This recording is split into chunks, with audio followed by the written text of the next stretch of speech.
This morning I made my maiden trek on Luce Bayou in Huffman, Texas, not far from Atascocita.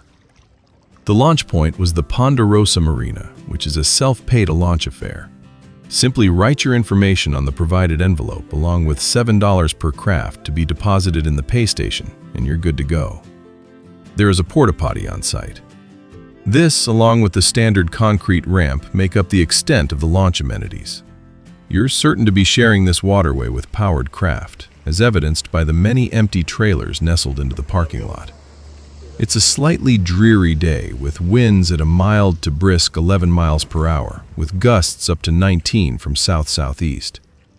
My first impression upon hitting the water and trekking north a short bit is that I'm the only one out here without a pole or other fishing paraphernalia.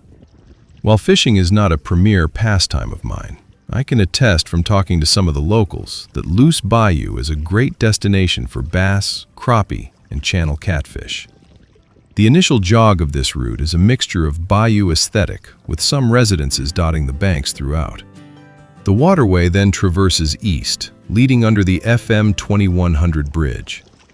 Not far from there, I took my first temporary detour into one of the many alcoves along the route.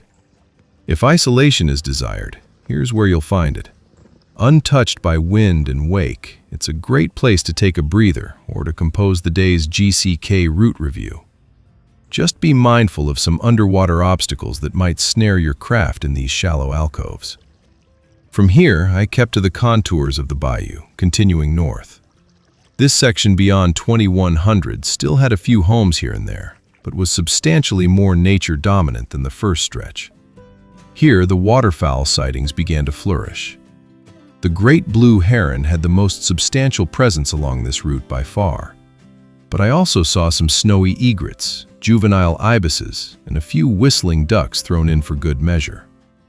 Other than that, I only saw the occasional gar rolling and an elusive water snake that I couldn't definitively identify. On I went, following the twists and turns which led me under the Doverbrook Drive Bridge onto a continuously jogging stretch that maintained its continuity throughout. That is, until the route was abruptly ended by a downed tree and accompanying condensed debris thereabout. It was honestly a bit of an anticlimactic conclusion to the first half of the trip, as I was hoping to run into the double digits in terms of mileage. But with no route to cart the kayak and an impending storm, I elected to backsweep the craft around and head for the Ponderosa. The return trip was substantially quicker, as I'd spent much of the first leg's duration working on this route review. I was surprised to see my point of origin come into view so quickly as it did. I did consider keeping the journey going by heading south under Huffman-Cleveland Road for some more exploring. But the clouds were darkening quickly, and I elected to follow the few other remaining boaters who were in the progress of egressing the bayou. We'll certainly cover it in another video, but just for reference, keeping to the southward course would follow a couple miles of the Luce tributary directly into the northmost portion of Lake Houston.